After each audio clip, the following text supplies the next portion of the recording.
नमस्ते। मैं मधुरमा श्रीवास्तव। आज हम बात करेंगे हिंदी वर्णमाला में जो वर्ण होते हैं उनके बारे में। वर्ण जो है वो भाषा की सबसे छोटी इकाई है जिसको और उसके टुकड़े नहीं किया जा सकते। जब भी हम कोई वाक्य बोलते हैं तो वो शब्दों से मिलकर बना होता है। कुछ शब्द होते हैं जिनके अर्थ जो है उस वाक्य को पूरा करते हैं। और वो जो शब्द हैं वो कुछ वर्णों से मिलकर बने होते हैं। और वर्ण जो है वो सबसे छोटी इकाई है भाषा की, क्योंकि उसको और अधिक उसको के टुकड़े नहीं किए जा सकते। अब ये जो वर्णों को अगर हम व्यवस्थित क्रम में रख दें तो वो कहलाती है वर्णमाला। हिंदी वर्णमाला में 52 वर्ण हैं। लेकिन अभी जो हिंदी समिति है, केंद्रीय हिंदी समिति, इसने एक और नए वर्ण को भी सम्मिलित किया है वर्णमाला में। तो इस प्रकार अगर देखें तो 53 वर्ण हो जाते हैं हिंदी वर्णमाला में। लेकिन जो ये 53वां वर्ण जो अभी नया ऐड हुआ है, जुड़ा है, तो उसके बारे में हम बाद में चर्चा करेंगे। पहले हम जो हिंदी वर्णमाला जो अभी तक हम पढ़ते आए हैं उसमें जो 52 वर्ण हैं उनके बारे में बात करते हैं। तो सबसे पहले वर्ण के भेद, वर्ण कितने प्रकार के होते हैं तो आपको ये पता भी होगा, शुरू से ही हम पढ़ते आए हैं कि स्वर और व्यंजन। तो स्वर क्या होते हैं और स्वर कितने हैं? तो स्वर वो हैं, वो वर्ण स्वर कहलाते हैं जिनको हम उच्चारण जब करें तो स्वतंत्र रूप से हो, यानी उन वर्णों के उच्चारण में हमें किसी और वर्ण की सहायता न लेनी पड़े, तो वो कहलाते हैं स्वर। जैसे कि जो हिंदी वर्णमाला है उसमें 11 स्वर हैं। कौन कौन से? अ, आ, इ, ई, उ, ऊ, री और ए, आए, ओ, औ। ठीक है, तो ये हो गए हमारे 11 वर्ण, ये कहलाते हैं स्वर। ठीक है। अब व्यंजन क्या है? तो व्यंजन जो होते हैं, जिनको की उच्चारण जब आप करेंगे, ये आप करके भी देखिएगा, जैसे मैं बोल रही हूं तो आप भी करके देखिएगा, तभी इसीलिए मैं आपको उसी तरीके से उच्चारण कर रही हूं ताकि इसको आप समझ पाए। व्यंजन का जब हम उच्चारण करते हैं तो वो स्वतंत्र रूप से आप कर ही नहीं सकते, उसके लिए आपको स्वर की सहायता की जरूरत होगी। जैसे क, क का उच्चारण आप करिए तो क, आ रहा है कि नहीं आ रहा है? कोई भी व्यंजन आप जब उच्चारण करेंगे तो उसके साथ स्वर साथ में जुड़ा होगा। ठीक है। तो जो अगर हम जो मूल व्यंजन को अगर लिखें तो हम जैसे क लिखें अगर व्यंजन मूल, तो उसमें का के नीचे क्या लगाएंगे? क के नीचे हलंत लगेगा। हलंत बताता वो मूल व्यंजन के रूप में है। लेकिन जब हम वर्णमाला में क लिखते हैं जिसमें हलंत नहीं लगा होता, इसका मतलब उस क जो हलंत वाला है यानी मूल व्यंजन, उसमें स्वर जुड़ा हुआ है, यानी क हलंत वाला प्लस अ, ये जुड़ा हुआ है, तब बनता है क। क्योंकि क का उच्चारण आप कर रहे हैं, ख का कर रहे हैं, ट का कर रहे हैं, किसी भी व्यंजन का जब आप उच्चारण करेंगे तो आप स्वतंत्र रूप से कर नहीं सकते। तो क, देखिए आ का उच्चारण हो रहा है ना जब मैं क बोल रही हूं, या आप भी बोल के देखिए तो क के साथ आ रहा है। तो इसका मतलब है कि व्यंजन वो वर्ण है जिनका की उच्चारण स्वतंत्र रूप से नहीं हो सकता, उसके लिए स्वर की हेल्प लेनी पड़ती है। लेकिन जो आपके स्वर हैं उनका उच्चारण स्वतंत्र रूप से होता है, उनको किसी और वर्ण की उच्चारण के लिए आवश्यकता नहीं है, सहायता की आवश्यकता नहीं है। तो आपको स्वर समझ में आ गया होगा। व्यंजन हम नेक्स्ट वीडियो में एक्सप्लेन करेंगे, क्योंकि वो कहाँ, मतलब कौन कौन से व्यंजन हैं, उनका उच्चारण कहाँ से होता है, बहुत सारी चीजें। अभी हम स्वर की बात करते हैं इस वीडियो में। तो जो आपको मैंने अभी बताया कि हमारे जो 11 हैं वो स्वर हैं हिंदी वर्णमाला में, जो अभी मैंने 52 जो वर्ण बताए वर्णमाला के। एक 53वां वो बाद में बात करेंगे। तो 11 इसमें जो है वो क्या हो गए? आपके स्वर। अब स्वर के भी प्रकार हैं। स्वर क्या है? सबसे पहले ह्रस्व। ह्रस्व क्या मतलब है, होता है जिसके उच्चारण जब आप करो तो उसमें बहुत कम समय लगे। ठीक है। या हम कह सकते हैं एक मात्रा का समय लगेगा। अब एक मात्रा का क्या है ये भी मैं बताऊंगी। बहुत कम समय लगे, जैसे अ, ई, ऊ, री। इसमें देख रहे हैं कि बहुत कम टाइम लग रहा है जब मैं इसका उच्चारण कर रही हूं। तो ये जो ये चार हैं, ये क्या है, ये ह्रस्व कहलाते हैं, ह्रस्व स्वर। ठीक है, तो इनके उच्चारण में बहुत कम टाइम लगता है, बहुत कम समय लगता है, या एक मात्रा का कह सकते हैं। दीर्घ, इससे जस्ट डबल, दुगना टाइम लगता है। जैसे आ, तो इसमें दो मात्रा का। और ये आ बना कैसे है, ये बना है जो ह्रस्व में आपने पढ़ा था, जो अभी मैंने बताया, ओ, ओ और ओ, दो के मेल से, संधि से, उनके ओ और ओ को हम मेल कराएंगे तो क्या बनेगा, आ। तो एक मात्रा वो हो गई, और एक और दो जुड़ गई, तो दो मात्रा का टाइम हो गया कि नहीं, इसमें इतना टाइम लगता है, दुगना टाइम। ऐसे ही जो ई बनी है, वो किससे बनी है, जो सजाती है, दोनों ह्रस्व स्वर हैं ई, वो दोनों जुड़कर बनाते हैं ई। ठीक है, तो ये दोनों ही सजाती हैं, जैसे ई और ई, दो को हम जब मेल कराएंगे तो क्या बनेगा, ई। ये दीर्घ है तो डबल हो गया ना, तो दो मात्रा का समय लग रहा है। ऐसे ही ऊ, जो आप बोलते खींच के बोल रहे हैं, ज्यादा आपको समय लग रहा है, तो ये बनता है उ प्लस ऊ। इन दोनों को जब आप मेल कराएंगे तब बनेगा ऊ। तो इसमें भी दो मात्रा का टाइम लग रहा है, समझ रहे होंगे कि जस्ट डबल टाइम लग रहा है, दुगना टाइम लग रहा है। जैसा कि आप ह्रस्व को उच्चारण कर रहे हैं, उससे दीर्घ के उच्चारण में, जो दीर्घ स्वर हैं उनके उच्चारण में दुगना समय लगता है। यानी एक मात्रा का अगर ह्रस्व में लगा है तो दो मात्रा का टाइम लगेगा दीर्घ में। अब मैंने आपको ह्रस्व में चार बताए थे, चार कौन कौन से मैंने वर्ण बताए हैं, कौन कौन से स्वर बताए हैं, वो हैं अ, ई, उ और री। ठीक है, अब इसमें जो दीर्घ में बताया मैंने, आ, जो अ प्लस अ से मिलकर बनाए, दो सजातीय स्वर मिल गए।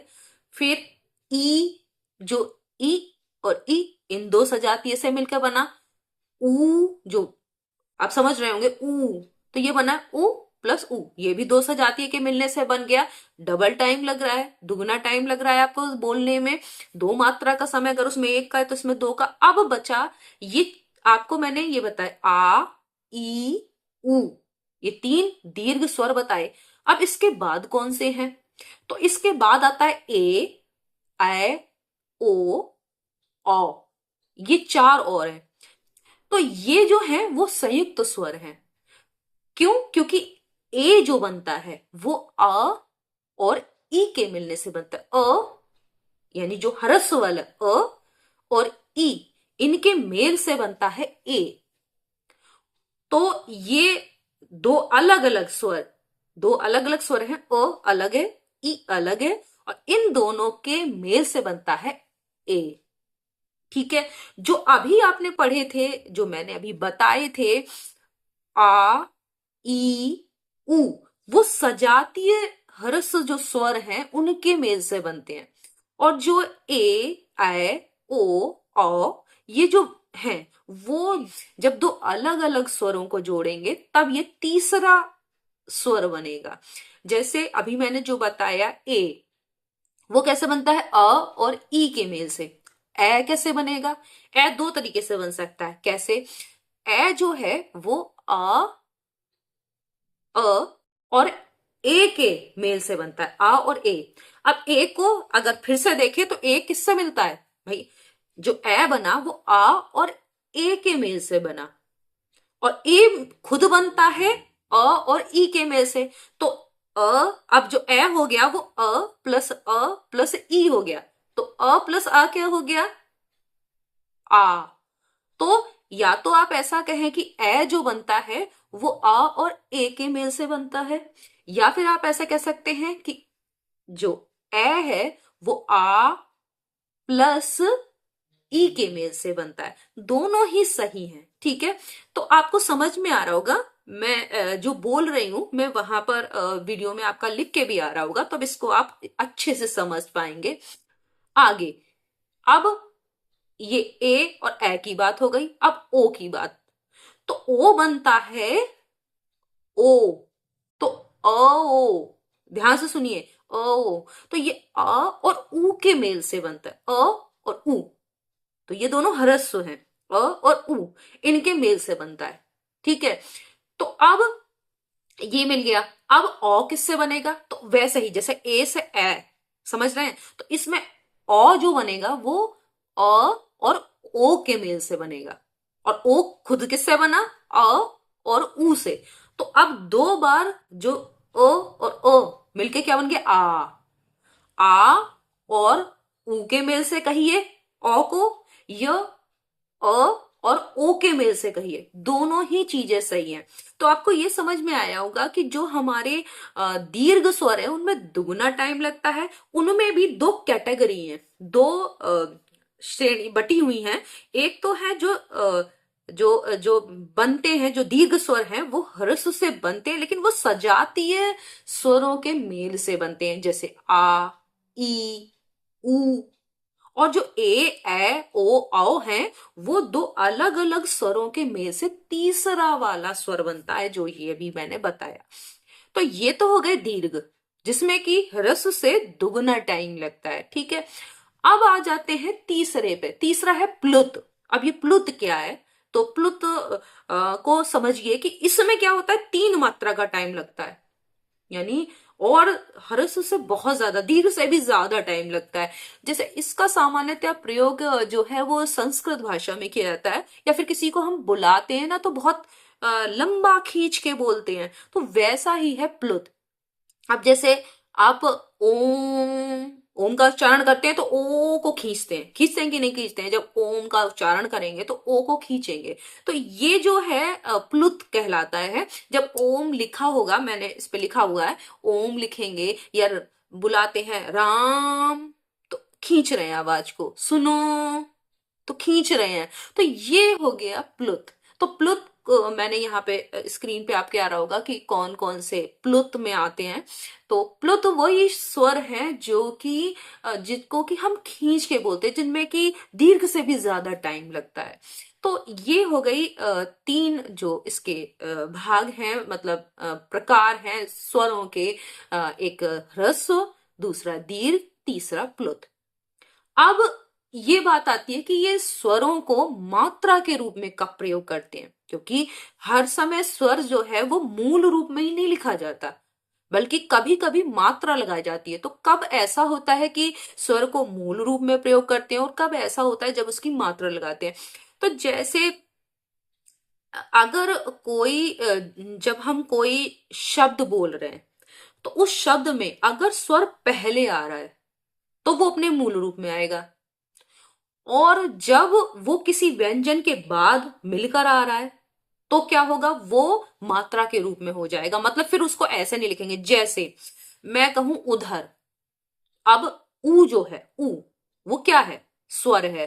तो सबसे पहले ही स्वर आ रहा है, तो ये मात्रा के रूप में नहीं होगा, ये अपने मूल रूप में आएगा। उधर आप जब लिखेंगे उधर, तो कैसे लिखेंगे?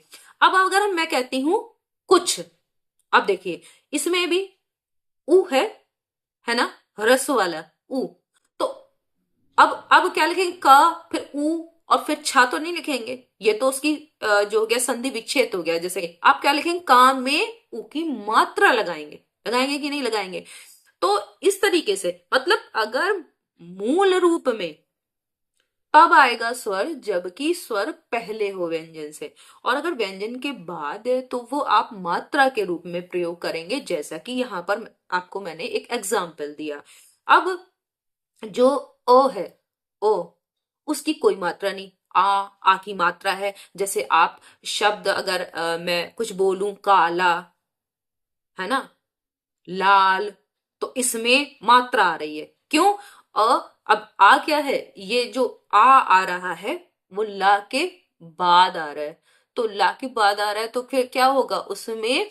ये मात्रा के रूप में, आ जो है वो मात्रा के रूप में प्रयोग होगा। ठीक है।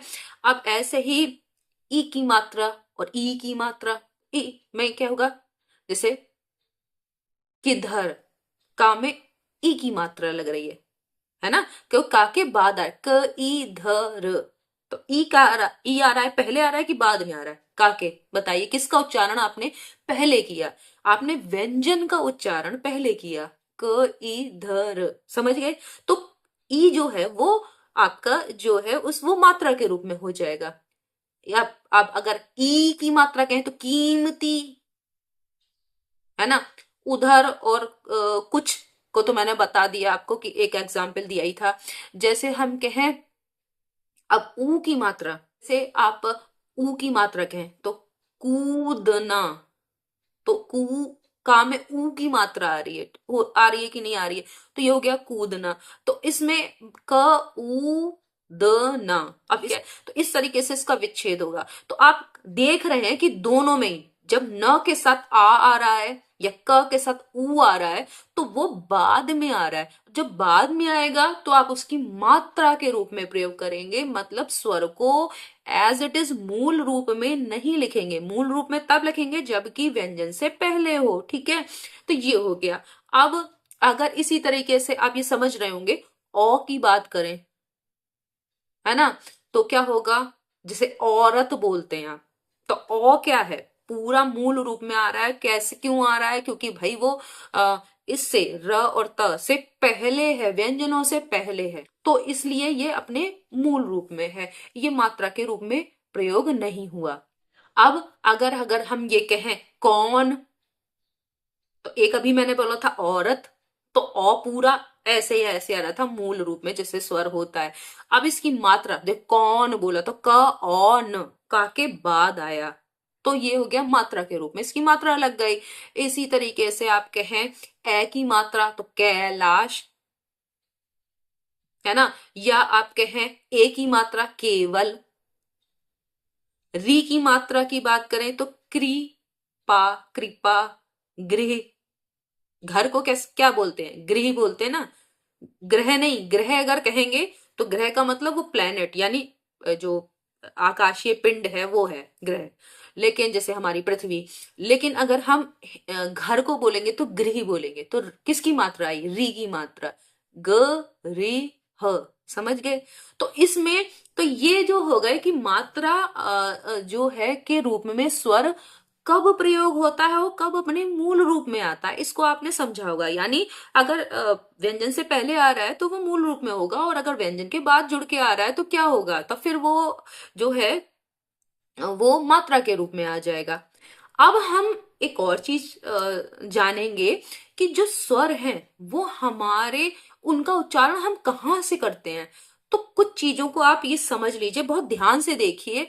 मैं इसीलिए बोलते समय फेस पे भी देखिए कि किस तरीके से वो बोला जा रहा है और कहाँ से बोला जा रहा है। आप भी इसको साथ साथ करिए, इसको करेंगे तभी आप समझ पाएंगे। देखिए ये होता है कंठ, ठीक है, ये कंठ है। कुछ जो स्वर और व्यंजन है वो कंठ से निकलते हैं, ठीक है। कंठ के बाद तालु आता है, जो ये आपका जबान है यानी जीभ है, जीभ का वो ये ऊपरी भाग है, ये देखिए, इसको कहते हैं तालु। अब ये जो कंठ के बाद यहाँ है, यहाँ से शुरू है, तो ये तालु, तो ये जो हो गया ये तालु है। उसके बाद तालु का जो कठोर भाग होता है, ये नहीं, जबान के जस्ट ऊपर वाला जो कठोर, ये वाला भाग ऊपर का, ध्यान दीजिएगा, ये अपने में करके देखिएगा, तो ये मूर्धा कहलाता है। तो पहले कंठ, फिर तालु, फिर मूर्धा, फिर आपके दांत, दंत, फिर ओंठ। तो यहां से फिर कुछ ऐसे भी वर्ण हैं जो दंत और ओंठ यानी दोनों उच्चारण में दोनों की जरूरत होती है, कहाँ से निकलता है, इन चीजों को ध्यान दीजिएगा। 5 चीजें याद रखिए, कंठ, फिर तालु, मतलब जो ये ऊपर का भाग, कंठ के ऊपर तालु, तालु के बीच का ये जो बीच का भाग है, ये ऊपर वाला, तो ये कहलाता है मूर्धा, बीच का जो कठोर भाग है। फिर उसके बाद आता है दंत, ये दंत वाला भाग है। और कुछ वर्ण वर्ण जो है, चाहे वो स्वर हो चाहे व्यंजन, वो ओंठ से बोले जाते हैं। तो कौन कहाँ से निकलता है, इसको अभी हम स्वर में देखेंगे, व्यंजन को हम अगले वीडियो में देखेंगे। तो कंठ, फिर से सुन लीजिए, कंठ, तालु, मूर्धा, दंत और ओष्ठ। अब आप एक करके भी देखिए, मैं आपको बताती जा रही हूं, जो हमारे 11 स्वर हैं वो कहाँ से निकलते हैं, उनका उच्चारण हम कहाँ से करते हैं। तो ये भी क्वेश्चंस आते हैं, और वैसे भी हमें हिंदी में इतना पता होना चाहिए। कंठ से निकलते हैं ओ, आ, ये कंठ से निकलते हैं। इसको उच्चारण करके मेरे साथ देखिए कि आपको यहाँ पे पता चलेगा कि ये कहाँ से निकल रहे हैं। आपको जब साउंड इसका निकलेगा तो देखिए, अ आ, ये यहां से निकलते हैं कंठ से। ई, ई ये आगे से निकलते हैं तालु से, यहां से जो ये ऊपर का ऐसे करके जुड़ा हुआ है ऊपर वाला, तो तालु से निकलते ई और ई की आवाज। फिर ऊ, ऊ ये देखिए किससे निकल रहा है, ओंठ से। देखिए ऊ, ऊ आपको पता चल रहा होगा कि ये हमारे ओठ से है ना। तो ओष्ठ स्वर हो गया ये। तो जो कंठ से कौन सा निकल रहा है, अ, ये कंठ से निकल रहा है तो ये कंठ स्वर है। और जो ई, ई निकल रहा है ये तालु से निकल रहा है, तो ये हो गया तालव्य स्वर, तालु से जो निकलते हैं। तो तो अब देखिए ओ ये किससे निकल रहे हैं, ये कंठ से निकल रहे हैं, ठीक है। अ, आ ये कंठ से निकल रहा है। फिर अब देखिए ई, ई ये तालु से निकल रहा है, ये कंठ से नहीं निकल रहा है, ये तालु से निकल रहा है, तो ये तालव्य स्वर हो गए। फिर उ, ऊ ये कहां से निकल रहे हैं, ये ओष्ठ स्वर हो गए, क्योंकि ये ओंठ का प्रयोग हो रहा है, आप देख रहे होंगे उ, ऊ, ठीक है। फिर अब ई उ तो हो गया। री, री देखिए री कहां से निकल रहा है, री, तो ये तालु से नहीं निकल रहा है, ये कहां से निकल रहा है, री, तो ये निकल रहा है मूर्धा से, मतलब ऊपर। ये देखिएगा कि ये री, आपकी जबान पलट रही है, ऊपर लग रही है री, ठीक है। तो ये मूर्धा से हो गया। अब आपको मैंने बताया कर्ण से, ई तालु से, ऊ कहां से निकल रहा है, ऊ ये निकल रहा है ओष्ठ स्वर, तो ये है ओष्ठ, ऊ और ऊ ये ओष्ठ स्वर हो गए। फिर री, तो आपकी जबान री ऊपर लग रही है, तो री जब आप करते हैं तो जबान पलटती है, तो ये हो गया आपका मूर्धा, मूर्धा से निकल रहा है, तो मूर्धन्य स्वर हो गया। उसके बाद अब आप बचे ए ओ। तो ए आप सोचिए कि किससे बना है, मैंने अभी आपको बताया था कि ए बना है और ई से मिलकर। आ कहां से निकलता है, कंठ से। ई कहां से निकलता है, तालु से। तो ए कहां से निकलेगा, कंठ और तालु दोनों के सम्मिलित जगह से, ठीक है। तो ये दोनों का प्रयोग होता है, कंठ और तालु, ए और ए दोनों, क्योंकि ए जो है वो अ प्लस ई, यानी आ और ई कर दीजिए वो भी सही है। तो ये अ और आ दोनों ही कंठ से निकलते हैं, और ई कहां से निकलता है, तालु से। तो ए और ए दोनों ही कंठ और तालु के सम्मिलित प्रयोग से निकलते हैं, ये यहां से निकलते हैं दोनों। अब ओ और औ पे आ जाइए। तो ओ कहां से, ओ का पहले आप देखिए विच्छेद करके देखिए कि किससे बना है। ओ बना है अ से और ऊ से। अ कहां से निकलता है, कंठ से। ऊ कहां से निकलता है, ओठ। तो ये कंठोष्ठ है, यानी कंठ और ओष्ठ से, दोनों से। तो ये क्या हो गया, ये स्वर हो गया कंठ और ओष्ठ दोनों से के सम्मिलित यूज से, सम्मिलित प्रयोग से निकलने वाला है। तो ओ और औ निकलते हैं आपके कंठ और ओष्ठ से, ठीक है। तो कंठोष्ठ कह सकते हैं स्वर। तो आपको पता चला होगा कि कौन सा स्वर, जो 11 स्वर हैं वो कहाँ से निकलते हैं। तो इसमें एक चीज को बिल्कुल पांचों को सीरियल से याद कर लीजिए कि ये कंठ, तालु, तालु का कठोर भाग जो बीच में है जबान के ऊपर, जीभ के आपके ऊपर, वो मूर्धा है। फिर आपके ये दंत आते हैं, फिर आपका बाहर की तरफ, मतलब अंदर से हम बाहर की तरफ चल रहे हैं, तो बाद में आपके ओष्ठ आते हैं। तो इसको याद रख लीजिए। तो आपका यहां से निकल रहा है कंठ से, ई तालु से, ऊ आपके ओष्ठ से, और उसके बाद री निकलता है मूर्धा से। देख लीजिएगा, आप कर करके देखिए, क्योंकि मैं आपको कर करके इसीलिए बता रही हूँ बार बार। और आपका जो ए और ए है, क्योंकि वो अ और ई से मिलकर बना है, तो अ और ई से, यानी कंठ और तालु से, दोनों से। और ओ और औ ये दोनों ही किससे बने हैं, एक कंठ से निकलता है ओ, और ऊ ओष्ठ से, तो ये कंठोष्ठ हो गए, ठीक है। आशा है आपको ये जानकारी पसंद आई होगी। नेक्स्ट वीडियो में हम व्यंजन के बारे में बात करेंगे। व्यंजन कौन कौन से हैं, कहाँ कहाँ से, कंठ से, तालु से, मूर्धा से कहाँ से निकलते हैं, कौन सा व्यंजन, उसका उच्चारण हम कहाँ से करते हैं, इस पर बात करेंगे। तब तक के लिए धन्यवाद।